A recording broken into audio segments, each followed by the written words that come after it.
ವ್ಯಾಸಃ ಯಸ್ಯ ಆಸ್ಯ ಕಮಲಗಲಿತಂ ವಾङ्ಮಯಮೃತಂ ಜಗತ್ಪಿಬತಿ ಭುಜಗಭೋಗಾಭಮುದ್ಯಮ್ಯ ಹೃದಯಂ ನಿಜಭುಜಂ ದಕ್ಷಿಣಂ ಲಕ್ಷಣಾಢ್ಯಂ ಲಲಿತಮುದ್ರಿಕ್ತವಿಜ್ಞಾನಮುದ್ರಂ ಭಜ ಭಜ ಅನಂತಮಿತ್ಯಾಲಪಂತಂ ಪ್ರಣತವಾನ್ ಪ್ರಾಣಿನಾಂ ಪ್ರಾಣಭೂತಂ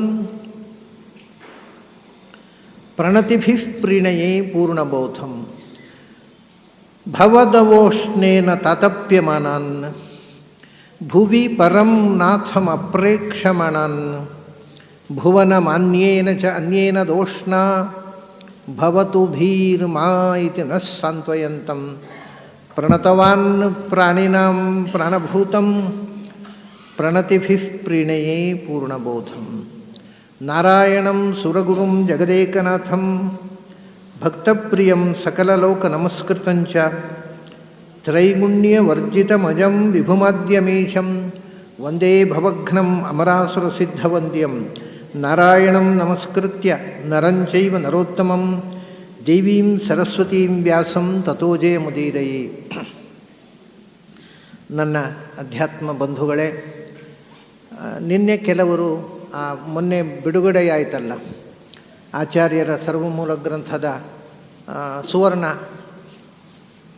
ಪತ್ರ, ಆ ಬಂಗಾರದ ತಳಿಗೆಯಲ್ಲಿ ಆಚಾರ್ಯರ ಪೂರ್ತಿ ಗ್ರಂಥಗಳನ್ನು ಈಗ ಸಿಗತಕ್ಕಂಥ ಮ್ಯಾನುಸ್ಕ್ರಿಪ್ಟ್ನಲ್ಲಿ ಸಿಗತಕ್ಕಂಥ ಪೂರ್ತಿ ಗ್ರಂಥಗಳನ್ನು ಮಾಡಿರತಕ್ಕಂಥ ಸುವರ್ಣ ಫಲಕ,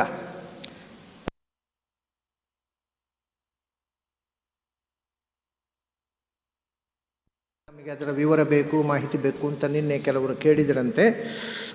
ಇಲ್ಲಿ ಕೆಲವು ಫಾರ್ಮುಗಳು, ಅದರ ಪರಿಚಯಾತ್ಮಕವಾಗಿರತಕ್ಕಂಥ ವಿವರಗಳಿವೆ.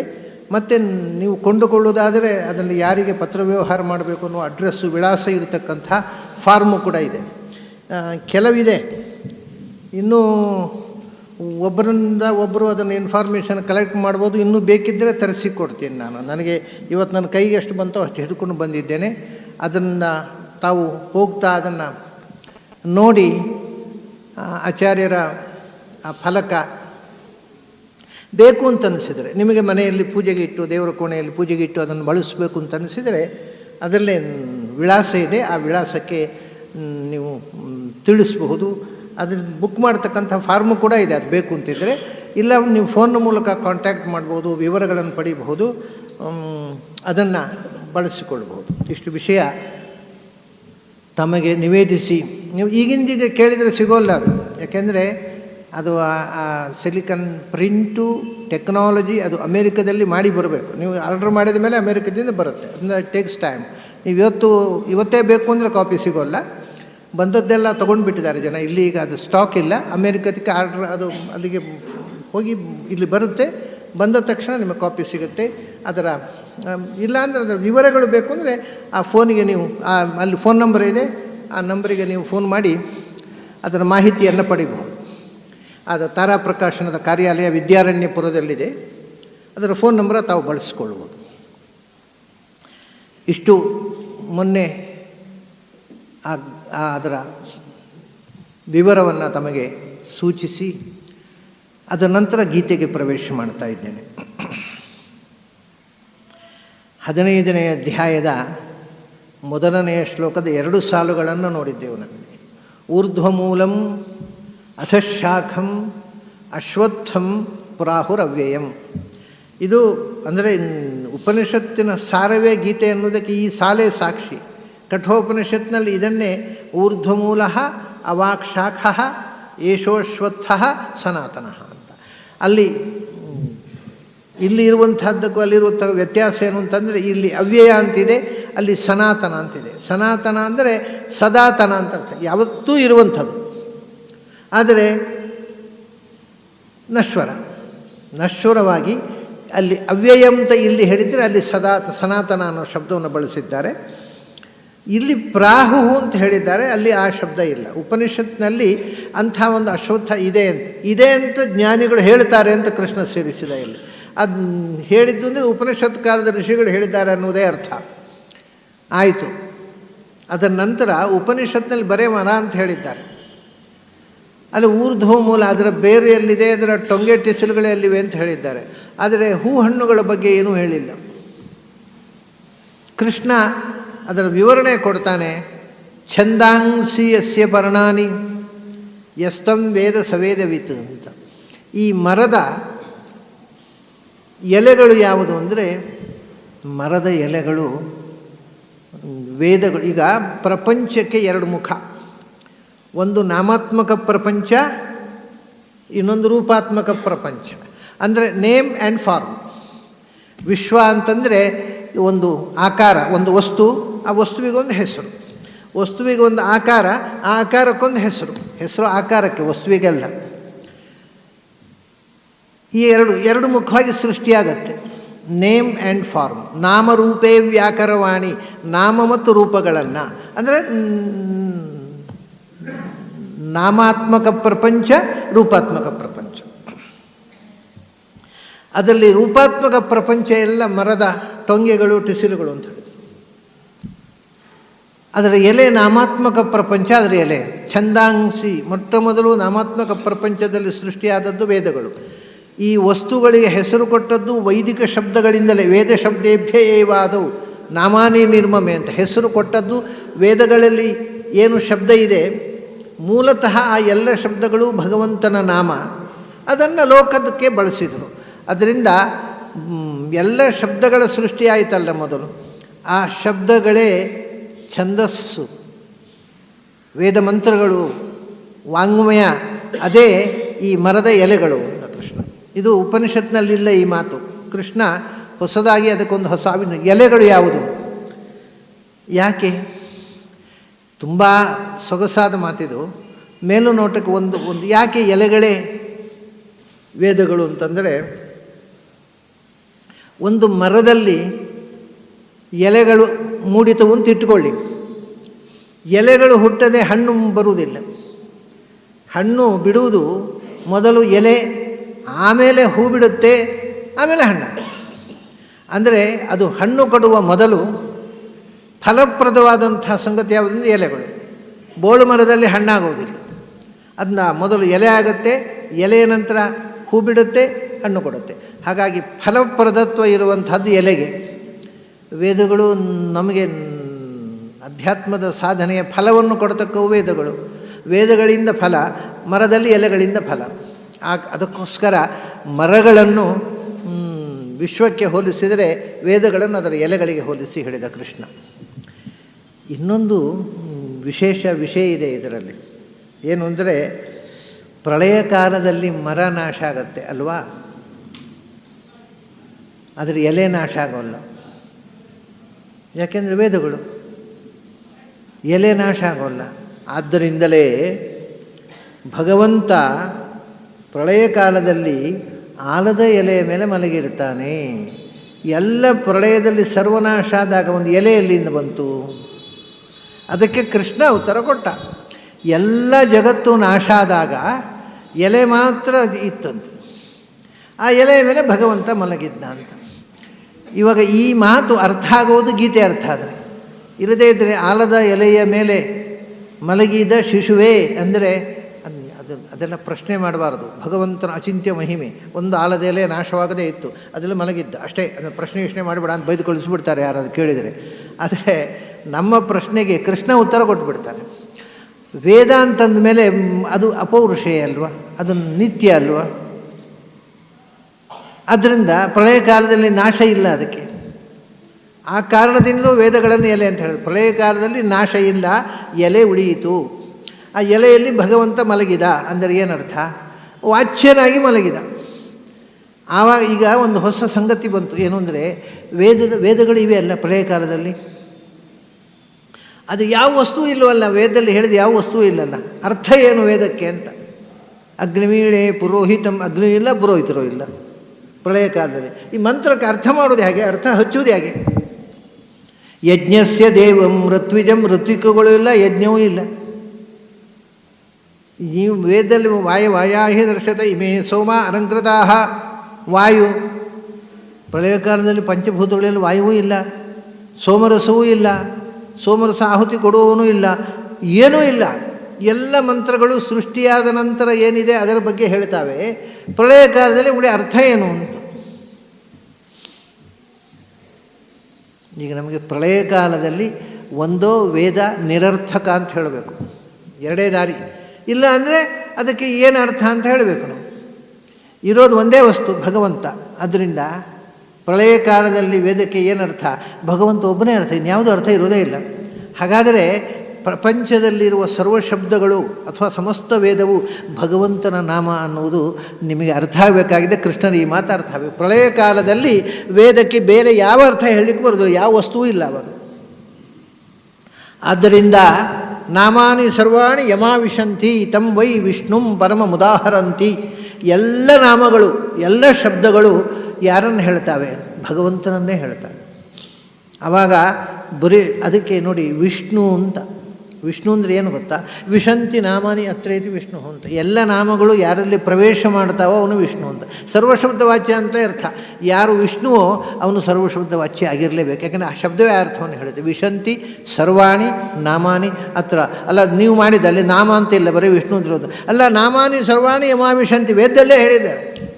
ಎಲ್ಲ ನಾಮಗಳು ಯಾರಲ್ಲಿ ಪ್ರವೇಶ ಮಾಡ್ತಾವೋ ಪ್ರಳಯ ಕಾಲದಲ್ಲಿ, ನಿತ್ಯವೂ ಹೌದು, ಪ್ರಳಯ ಕಾಲದಲ್ಲಿ ವಿಶೇಷತಃ ಅವನಿಗೆ ವಿಷ್ಣು ಅಂತ ಹೆಸರು. ಹಾಗಾದರೆ ಈಗ ಪ್ರಪಂಚದ ಎಲ್ಲ ಶಬ್ದಗಳು ವಿಶೇಷತಃ ವೇದ ಶಬ್ದಗಳು. ಸರ್ವೇ ಘೋಷಾ ಸರ್ವೇ ವೇದಾ ಸರ್ವಾ ರುಚಃ ಏಕೈವ ವ್ಯಾಹೃತಿ ಪ್ರಾಣ ಏವ ಪ್ರಾಣರುಚ ಇತ್ಯೇವ ವಿದ್ಯಾತ್ ಅಂತ ಐತರೇಯ ಉಪನಿಷತ್ತು ಹೇಳಿತು. ಸರ್ವೇ ಘೋಷಾ, ಪ್ರಪಂಚದಲ್ಲಿರ್ತಕ್ಕಂಥ ಎಲ್ಲ ನಾದಗಳು, ಬರೇ ಭಾಷೆ ಅಲ್ಲ. ನಾವು ಆಡುವ ಭಾಷೆ ಅಥವಾ ಇನ್ನೊಬ್ಬರು ಮತ್ತೊಬ್ಬರು ಒಬ್ಬೊಬ್ಬರು ಒಂದೊಂದು ಭಾಷೆ.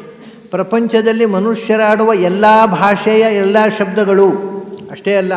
ಸರ್ವೇ ಘೋಷಾ, ಪ್ರಪಂಚದಲ್ಲಿರುವ ಎಲ್ಲ ನಾದಗಳು. ಯಾಕೆಂದರೆ ನಾದ ಭಾಷೆ ಅಲ್ಲ, ಭಾಷೆಯಲ್ಲಿ ಶಬ್ದ ಬೇಕು. ನಾದ ಅನ್ನೋದು ಬರೀ ಸೌಂಡ್, ಅದು ಸಂಗೀತ. ಸಂಗೀತದಲ್ಲಿ ನಾದ ಇದೆ, ಶಬ್ದ ಇಲ್ಲ. ಶಬ್ದದಲ್ಲಿ ನೀವು ಸಂಗೀತವನ್ನು ಜೋಡಿಸಬಹುದು ಶಬ್ದಕ್ಕೆ, ಆದರೆ ಸಂಗೀತ ಅಂದರೆ ಶಬ್ದ ಅಲ್ಲ, ಬರೀ ನಾದ. ಹೇಳಿದ್ರು ಸರ್ವೇ ಘೋಷಾ, ಬರೀ ಸಂಗೀತದ ನಾದ ಅಲ್ಲ, ಪ್ರಕೃತಿಯ ನಾದ. ಯಾಕೆಂದರೆ ಮನುಷ್ಯ ಸಂಗೀತ ಕಲಿತದ್ದು ಪ್ರಕೃತಿಯ ನಾದದಿಂದಲೇ. ಪ್ರಕೃತಿಯಲ್ಲಿ ನಾದ ಇದೆ,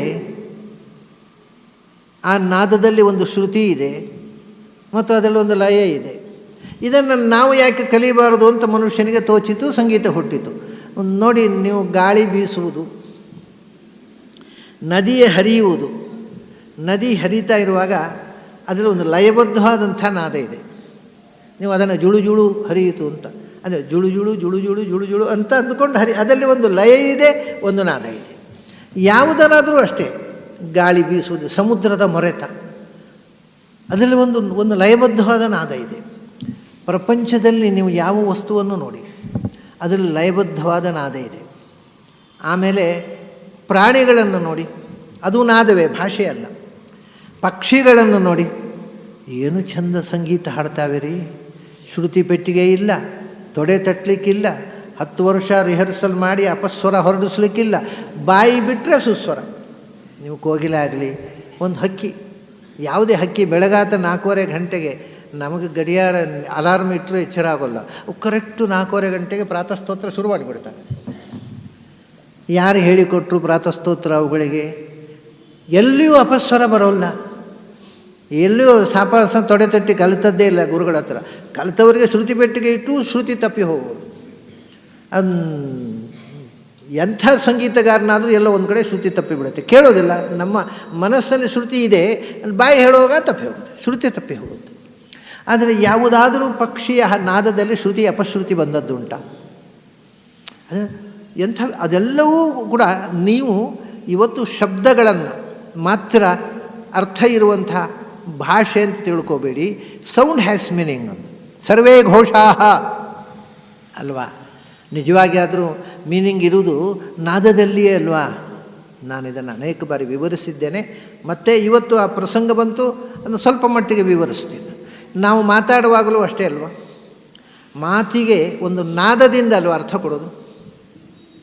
ನಾದ ಇಲ್ಲದೇ ಇದ್ದರೆ ಏನಾಗುತ್ತೆ ಗೊತ್ತಾ, ಈ ಅಪ್ಪ ಅಥವಾ ಮನೆಯಲ್ಲಿ ಅಮ್ಮ ಬರ್ಕೊಟ್ಟ ಭಾಷಣವನ್ನು ಕೈಕೊಟ್ಟು ಊರು ಹೊಡೆದು ಹೈಸ್ಕೂಲ್ನಲ್ಲಿ ಮಾತಾಡ್ತಾವಲ್ಲ ಮಕ್ಕಳು ಭಾಷಣ ಸ್ಪರ್ಧೆಯಲ್ಲಿ, ಹಾಗಾಗತ್ತೆ. ಅದು ಏನು ಅರ್ಥವೂ ಇರೋದಿಲ್ಲ, ಬರೀ ಶಬ್ದ. ಅದು ಅವನಿಗೆ ಕೈಗಟ್ಟಿಕೊಂಡು ಅದೇ ಅರ್ಥದ ಕಡೆ ಗಮನ ಇರುವುದು ಸಾಧ್ಯಲ್ಲ. ಅದು ಬಾಯ್ಪಾಠ ತಪ್ಪದೆ ಕೊನೆಯವರಿಗೆ ಹೇಳಿದರೆ ಸಾಕು ಅಂತ ಎಷ್ಟು ಟೆನ್ಷನ್ನಲ್ಲಿ ಹೇಳ್ತಾರೆ. ಅವೇನು ಬಡ ಬಡ ಬಡ ಹೇಳಿ ಮುಗಿಸಿಬಿಟ್ರೆ ಒಮ್ಮೆ ಜನ್ಮ ಸಾರ್ಥಕ ಆಯಿತು, ತಪ್ಪಲಿಲ್ಲಲ್ಲ ಪುಣ್ಯಕ್ಕೆ ಅಂತ. ಆದರೆ ಆಯ್ಕೆ ಮಾಡೋಲ್ಲ, ಯಾಕೆಂದರೆ ಅಲ್ಲಿ ಆ ಹುಡುಗ ಏನು ಮಾತಾಡ್ತಾನೆ ಅನ್ನೋದು ಆಯ್ಕೆ ಮಾಡೋದು, ಅವನ ಅಪ್ಪ ಏನು ಬರೀತಾನೆ ಅನ್ನೋದರಿಂದ ಮಾರ್ಕ್ ಹಾಕೋದಲ್ಲ. ಇದು ಬಹಳ ಜನ ಅಪ್ಪಂದಿರಿಗೆ ಗೊತ್ತಿಲ್ಲ, ಅವ್ರು ಬರ್ಕೊಡೋದು ನನ್ನ ಮಗ ಬಾಸು ಅಲ್ರಿ. ಅಪ್ಪ ಅಮ್ಮ ಕೊನೆ ತನಕ ಬರ್ಕೊಟ್ರೆ ಹುಡುಗ ಯಾವಾಗ ಜಾಣ ಆಗೋದು? ನಿನಗೆ ಏನು ತೋಚಿತ್ತೋ ಅದು ಮಾತಾಡು ಅಂತ ಹೇಳಬೇಕು, ಬರ್ಕೊಡಬಾರದು ಮಕ್ಕಳಿಗೆ. ಅಷ್ಟು ಅಪ್ಪಂದಿರಿಗೆ ಅಮ್ಮಂದಿರಿಗೂ ಬುದ್ಧಿ ಇಲ್ಲ, ಏನು ಮಾಡೋದು, ಬರ್ಕೊಟ್ಟು ಬಿಡ್ತಾರೆ. ಅವು ಅದನ್ನು ಕಷ್ಟಪಟ್ಟು ಊರು ಹೊಡೋದು ಅದೊಂದು ಹಿಂಸೆ. ಅದು ಇನ್ವಾಲ್ವ್ಮೆಂಟ್ ಇದೆ, ಬಾಯ್ಪಾಠ ಕಲಿತು ಹೇಳೋದು ಒಂದು ಹಿಂಸೆ. ನಾಟಕದಲ್ಲಿ ಡೈಲಾಗ್ನಲ್ಲಿ ಆ್ಯಕ್ಟರ್ಗೆ ಇನ್ವಾಲ್ವ್ಮೆಂಟ್ ಇದೆ, ಅದರಿಂದ ಬಾಯ್ಪಾಠ ಹೇಳೋದಕ್ಕೆ ಅದನ್ನು ಕರೆಕ್ಟ್ ಆಗುತ್ತೆ. ಇವ್ರಿಗೆ ಇನ್ವಾಲ್ವ್ಮೆಂಟೇ ಇಲ್ಲ, ಮುಗಿದ್ರೆ ಸಾಕು ಟೆನ್ಷನು ಅಂದು ಒಂದು ಮಕ್ಕಳಿಗೆ ಟಾರ್ಚರ್. ಅದು ಬರ್ಕೊಡೋದು, ಉಪನ್ಯಾಸ ಬರ್ಕೊಡೋದು. ಆದರೆ ನಮಗೆ ಇನ್ವಾಲ್ವ್ಮೆಂಟ್ ಇದ್ದರೆ ಅದಕ್ಕೆ ಬೇಕಾದ ನಾದ ಬರುತ್ತೆ ನಮ್ಮಲ್ಲಿ. ಸುಮ್ಮನೆ ಕಣ್ಮುಚ್ಚಿಕೊಂಡು ಆ ಅಕ್ಷರಗಳನ್ನು ಬಡ ಬಡ ಬಡ ಹೇಳುವುದಲ್ಲ, ಅದಕ್ಕೊಂದು ನಾದ ಬರ್ತದೆ. ಅಂದರೆ ನಾವು ಮಾತಾಡುವಾಗ ಪ್ರತಿಯೊಂದು ಮಾತಿನಲ್ಲೂ ಒಂದು ಮ್ಯೂಸಿಕಲ್ ಟೋನ್ ಇದೆ. ನೀವು ಬಂದ್ರಿ, ತುಂಬ ಸಂತೋಷ ಆಯಿತು, ಇದರಲ್ಲಿ ನಾದ ಇಲ್ವಾ? ನೀವು ಬಂದ್ರಿ, ತುಂಬ ಸಂತೋಷ ಆಯಿತು ಅಂತ ಹೇಳೋದಾ? ಅದು ಶಬ್ದ, ಇದು ಶಬ್ದ. ನೀವು ಬಂದ್ರಿ, ತುಂಬ ಸಂತೋಷ. ತುಂಬ ಅಂದರೆ ತುಂಬ, ಅರೆ ಅದೆಂಥದ್ದು ಮತ್ತೆ, ತುಂಬ ಅಂದರೆ ತುಂಬ, ಇದೆಲ್ಲ ನಾದಗಳಲ್ವಾ? ಶಬ್ದಕ್ಕೆ ಅರ್ಥ ತುಂಬುವುದೇ ನಾದ. ಇಡೀ ಭಾಷೆ ನಾದದಲ್ಲಿದೆ. ನಾದವನ್ನು ನಾವು ಪಂಕ್ಚುವೇಷನನ್ನು ನಾದದಲ್ಲಿ ಹೇಳ್ತೇವೆ, ತುಂಬ ಬಾರಿ ಹೇಳಿದ್ದೇನೆ ಅದನ್ನು. ನಾವು ಪಂಕ್ಚುವೇಷನ್ನು ಈಗ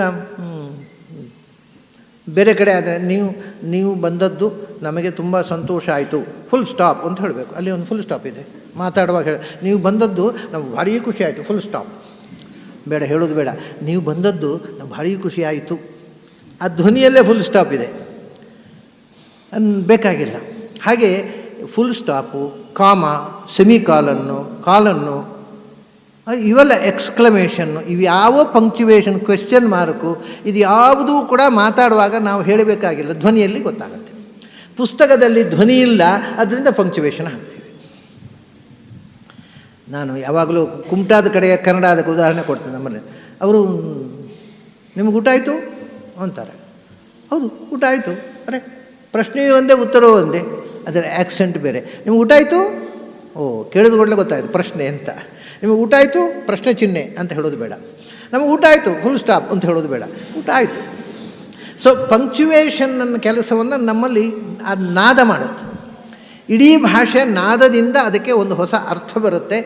ನಾದ ಅಂದರೆ ಮ್ಯೂಸಿಕ್ಕು. ಆದ್ದರಿಂದ ತಮಾಷೆ ಗೊತ್ತಾ, ಯೋಚನೆ ಮಾಡಿ. ಮೊದಲು ಭಾಷೆ ಇದ್ದದ್ದಲ್ಲ, ಮೊದಲು ನಮ್ಮ ಕಮ್ಯುನಿಕೇಷನ್ ಇದ್ದದ್ದು ನಾದ ಮತ್ತು ನಾಟ್ಯ. ಅಭಿನಯ ಮತ್ತು ಸಂಗೀತವೇ ಮೊದಲು ಹುಟ್ಟಿದ್ದು, ಆಮೇಲೆ ಭಾಷೆ ಹುಟ್ಟಿದ್ದು. ಮೊದಲು ನಮ್ಮ ಭಾಷೆ ಕಲಿಯೋ ಮುಂಚೆ ಅವ್ರು ಬರೇ ನಾದ, ಆ ಅಂದ, ಬಾ ಅಂತ ಅರ್ಥ ಆಯಿತು, ಆ ಅಂದ, ಬೇಡ ಅಂತ ಅರ್ಥ ಆಯಿತು. ಅದು ನಾದ ಮತ್ತು ನಾಟ್ಯ ಎರಡು ಒಟ್ಟಿಗೆ, ಅಭಿನಯ ಮತ್ತು ನಾದ ಒಟ್ಟಿಗೆ ಸೇರಿದಾಗ ಅರ್ಥ ಆಯಿತು. ಆದರೆ ಆಮೇಲೆ ಅದಕ್ಕೊಂದೊಂದೇ ಶಬ್ದಗಳು ಬಂತು. ಸೊ ಮೊದಲು ತನ್ನ ಭಾವನೆಗಳನ್ನು ಅವನು ನಾದಗಳ ಮೂಲಕವೇ ಮಾಡಿದ. ಅಳುವುದಕ್ಕೊಂದು ನಾದ, ಸಂತೋಷಕ್ಕೊಂದು ನಾದ. ಎಲ್ಲ ಸಾಮಾನ್ಯ ಹಾವಳಿ ಅಂತೇವೆ ನಾವು. ಬಹಳ ಖುಷಿಯಾದಾಗ ಹಾ ಹಾ ಹಾ ಅಂದೆವು, ದುಃಖ ಆದಾಗ ಹೀ ಹೀ ಹೀ ಹೀ ಅಂದೆವು. ಹಾ ಹೋಗಿ ಹೀ ಆದಾಗ ದುಃಖ ಆಯಿತು, ಹೀ ಹೋಗಿ ಹಾ ಆದಾಗ ಹೋ ಅಂದರೆ ಆಶ್ಚರ್ಯ ಆಯಿತು. ಬರೇ ಹಾವಳಿಗಳು, ಅಹೋ ಆಶ್ಚರ್ಯ. ಹೀಗೆ ಬೇರೆ ಬೇರೆ ನಾದಗಳ ಮೂಲಕ, ನಾಟ್ಯದ ಅಭಿನಯದ ಮೂಲಕ. ಮೊದಲು ಇದ್ದದ್ದು ಅಭಿನಯ ಮತ್ತು ನಾದ. ಕ್ರಮೇಣ ಆ ಅಭಿನಯ ಅನ್ನೋದು ಗೆಸ್ಚರ್, ಅದು ಉಳೀತು. ನನಗೆ ಬೇಡಪ್ಪ, ಅದು ಇದೆ ಯಾಕೆ ಹಂದಾಡೋದು, ಹೇಗೆ ನನಗೆ ಬೇಡಪ್ಪ, ನನಗೆ ಬೇಡಪ್ಪ ಅಂತ ಹೀಗೆ ಹೊಡಿಬೋದಲ್ಲ. ಇಲ್ಲ, ನನಗೆ ಬೇಡ ಹೀಗೆ ಹೇಳಬೇಕು, ಬೇಕು ಕೊಡಿ, ಅರೆ ಹೀಗೆ ಮಾಡಬೇಕು ಕೊಡಿ ಅಂತ ಹೀಗೆ ಮಾಡಲಿ ಬರೋಲ್ಲ. ಸೊ ಪ್ರತಿಯೊಂದು ಕೂಡ ಮಾತಿಗೆ ಅರ್ಥ ಬರುವುದು ಇಷ್ಟೇ ವ್ಯತ್ಯಾಸ. ನೀವೀಗ ನಾನು ಮಾತಾಡುವುದನ್ನು ಇಲ್ಲಿ ಕೇಳುವುದಕ್ಕೂ ನಾನು ಮಾತಾಡಿದ್ದನ್ನು ಕ್ಯಾಸೆಟ್ನಲ್ಲಿ ಕೇಳುವುದಕ್ಕೂ ವ್ಯತ್ಯಾಸ ಇಷ್ಟೇ. ಅಲ್ಲಿ ಅಭಿನಯ ಇಲ್ಲ, ಸೌಂಡ್ ಮಾತ್ರ. ನಾದ ಇದೆ, ಶಬ್ದ ಇದೆ, ನಾದ ಇದೆ, ಅದರ ಎಕ್ಸ್ಪ್ರೆಷನ್ ಇಲ್ಲ. ಅಭಿನಯ ಇಲ್ಲ. ಇಲ್ಲಿ ಆಗುವಾಗ ನಾನು ಮಾತಾಡುವಾಗ ನನ್ನ ಫೇಶಿಯಲ್ ಎಕ್ಸ್ಪ್ರೆಷನ್ನನ್ನು ನೋಡ್ತೀರಾ, ಕೈ ಕಾಟವನ್ನು ನೋಡ್ತೀರಾ, ನಾದ ಮತ್ತು ಶಬ್ದ ಎಲ್ಲವೂ ಪೂರ್ಣ ಪ್ರಮಾಣದಲ್ಲಿದೆ. ಹಾಗಾಗಿ ನನ್ನ ಎದುರು ನಾನು ಮಾತಾಡುವಾಗ ನೋಡಿ ನಿಮಗೆ ಗ್ರಹಣ ಆಗುವಷ್ಟು ಕ್ಯಾಸೆಟ್ನಲ್ಲಿ ಆಗೋದು ಸಾಧ್ಯ ಇಲ್ಲ. ಅದು ಇಷ್ಟು ಕಮ್ಯುನಿಕೇಟ್ ಮಾಡೋಲ್ಲ, ಅದನ್ನು ನೀವು ತುಂಬಿಸ್ಕೋಬೇಕಾಗತ್ತೆ, ಅದರಲ್ಲಿ ಕೊರತೆ ಇದ್ದದ್ದನ್ನು. ಸಾಮಾನ್ಯವಾಗಿ ನಮಗೇನಾಗುತ್ತೆ ಅಂದರೆ, ಒಮ್ಮೆ ಒಬ್ಬ ವ್ಯಕ್ತಿ ಮಾತಾಡುವುದನ್ನು ನೋಡಿದರೆ ಮತ್ತೆ ನಾವು ಆ ಕ್ಯಾಸೆಟ್ ಕೇಳುವಾಗ ಅವನ ಎಕ್ಸ್ಪ್ರೆಷನ್ ಕಾಣ್ತಾ ಇರುತ್ತೆ ನಮಗೆ, ಅದಕ್ಕೆ ನಾವು ಫಿಲ್ಅಪ್ ಮಾಡೋದು. ಇಲ್ಲದೇ ಇದ್ದರೆ ಕ್ಯಾಸೆಟ್ಟು ಇಷ್ಟು ಕಮ್ಯುನಿಕೇಟಿವ್ ಆಗೋದು ಸಾಧ್ಯ ಇಲ್ಲ. ಅದರಿಂದ ಮೊದಲು ಮನುಷ್ಯನ ಬಳಕೆ ಕಮ್ಯುನಿಕೇಷನ್ಗೆ ಅವನು ಬಳಸಿದ್ದು ಸಂಗೀತ ಮತ್ತು ಅಭಿನಯ. ಆಮೇಲೆ ಭಾಷೆ ಹುಟ್ಟಿತು. ಭಾಷೆ ಹುಟ್ಟಿದ ಮೇಲೆ ಕವನ ಹೊಸದು ಅದನ್ನು ಹಾಡಲಿಕ್ಕೆ ಶುರು ಮಾಡಿದ. ಮೊದಲು ಸಂಗೀತಕ್ಕೆ ಭಾಷೆ ಇಲ್ಲ. ಸಾಮವೇದದ ಸಂಗೀತ ನೋಡಿ, ವಿಚಿತ್ರ. ಶಬ್ದವನ್ನು ಒಡೆದು ಯಾವ ರೀತಿಯೂ ಅನ್ವಯವಾಗದಂತೆ ಒಡೆದು ಹಾಡ್ತಾರೆ ಅವರು. ಅಗ್ನ ಆಯಾಹಿ ವೀತಯೇ, ಅಗ್ನಯೇ ಅಂತ ಶಬ್ದ ಅಲ್ಲಿರೋದು.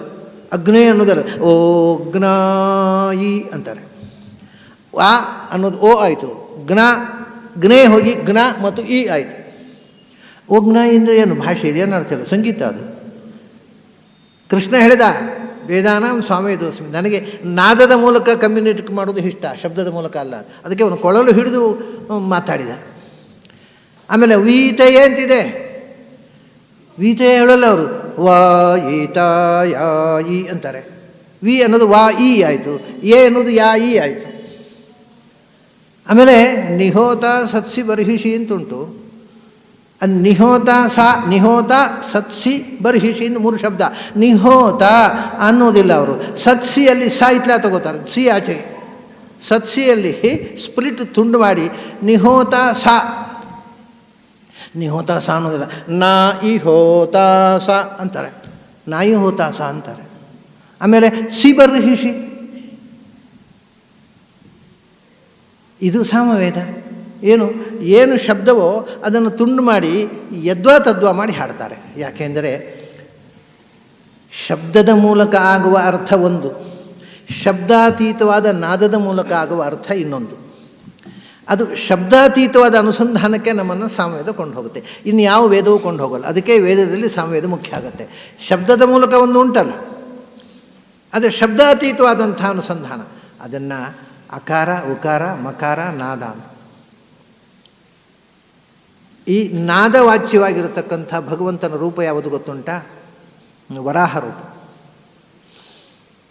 ಅಕಾರಕ್ಕೆ ಮಕಾರಕ್ಕೆ, ಅಕಾರ ಉಕಾರ ಮಕಾರಕ್ಕೆ ರಾಮ ಕೃಷ್ಣ ನರಸಿಂಹ. ಕೃಷ್ಣೋ ರಾಮೋ ನರಸಿಂಹಶ್ಚ, ಕೃಷ್ಣ ರಾಮ ನರಸಿಂಹ. ಅಕಾರ ಉಕಾರ ಮಕಾರಕ್ಕೆ ನರಸಿಂಹ. ನಾದ ಪ್ರತಿಪಾದ್ಯವಾದ ರೂಪವೇ ವರಾಹ. ಬಹಳ ಕ್ಲಿಷ್ಟವಾದ ಉಪಾಸನೆ, ಅಲ್ಲಿ ಶಬ್ದಾತೀತವಾದ ನಾದದ ಚಿಂತನೆ, ಅದು ಬಹಳ ಕ್ಲಿಷ್ಟ. ಅದರಿಂದ ಆಚಾರ್ಯರು ಆ ನಾದದ ಉಪಾಸನೆಯನ್ನು ತನ್ನ ಶಿಷ್ಯರಲ್ಲಿ ಒಬ್ಬರಿಗೆ ಮಾತ್ರ ಉಪದೇಶ ಮಾಡಿ ವರಾಹ ಮೂರ್ತಿಯನ್ನು ಕೊಟ್ಟರು, ವಿಷ್ಣು ತೀರ್ಥರಿಗೆ. ಉಳಿದವರಿಗೆ ಬೇಡಪ್ಪ, ನಿಮ್ಮ ಕೈ ಸಾಗೋಲ್ಲ, ನೀವು ಮಾಡಲಿಕ್ಕೆ ಹೋಗಬೇಡಿ ಅಂದರು. ಅವ್ರಿಗೆ ಗೊತ್ತು ಯಾವ್ಯಾವ ಶಿಷ್ಯನ ಯೋಗ್ಯತೆ ಎಷ್ಟೆಷ್ಟು ಅಂತ. ಅವ್ರು ಯಾರಿಗೂ ವರಾಹ ವಿಷ್ಣು ತೀರ್ಥರಿಗೆ ಮಾತ್ರ ಓಂಕಾರದ ನಾದದ ಉಪಾಸನೆಯನ್ನು ಹೇಳಿಕೊಟ್ರು. ಇನ್ನು ಯಾವ ಶಿಷ್ಯ, ಗೃಹಸ್ಥರಿಗಾಗಲಿ ಸನ್ಯಾಸಿಗಳಾಗಿ ಬೇರೆ ಯಾರಿಗೂ ನಾದೋಪಾಸನೆಯನ್ನು ಆಚಾರ್ಯರು ಕೊಟ್ಟಿಲ್ಲ, ಮತ್ತು ವರಾಹ ಮೂರ್ತಿಯನ್ನು ಕೊಟ್ಟಿಲ್ಲ. ವರಾಹ ಮೂರ್ತಿಯನ್ನು ವಿಷ್ಣು ತೀರ್ಥರಿಗೆ ಮಾತ್ರ ಕೊಟ್ಟದ್ದು. ಅದು ಸಾಮವೇದದ ನಾದದ ಉಪಾಸನೆ ಅನ್ನುವುದು. ಹೀಗೆ ಭಾಷಾತೀತವಾದ ಉಪಾಸನೆ. ಆದ್ದರಿಂದ ಸರ್ವೇ ಘೋಷಾಹ, ಯಾವ ಭಾಷೆಯೂ ಬೇಡ, ಯಾವ ಶಬ್ದವೂ ಬೇಡ. ನೀವು ನಾದವನ್ನು ತಗೊಂಡ್ರೆ ಅದು ಭಗವಂತನ ಹೆಸರು. ಅದೇ ಪ್ರಳಯ ಕಾಲದಲ್ಲಿ ಎಲ್ಲವೂ ಭಗವಂತ ಹೇಳುತ್ತೆ ಅನ್ನೋದಕ್ಕೆ ಪೀಠಿಕೆಯಾಗಿ ವೇದವೇ ಹೇಳಿತು, ಸರ್ವೇ ಘೋಷಾಹ, ಎಲ್ಲ ನಾದಗಳು ದೇವರ ಹೆಸರು. ದೇವರ ಹೆಸರು, ದೇವರ ಮಹಿಮೆಯನ್ನು ಹೇಳುವಂಥ ನಾದ. ಅದನ್ನು ಆಚಾರ್ಯರು ಒಂದು ಕಡೆ ಹೇಳಿದರು. ಈಗ ಮುಖ್ಯವಾಗಿ ವೇದದಲ್ಲಿ 4 ಸ್ವರಗಳಿವೆ, ನಾದಗಳು. ಈಗ ಸಾಮವೇದ ಬಿಡಿ, ಸಾಮವೇದದಲ್ಲಿ 7 ಸ್ವರಗಳು ಇವೆ. ಯಜುರ್ವೇದ ಋಗ್ವೇದದಲ್ಲಿ 4 ಸ್ವರಗಳಿದೆ: ಉದಾತ್ತ, ಅನುದಾತ್ತ, ಸ್ವರಿತ, ಪ್ರಚಯ ಅಂತ.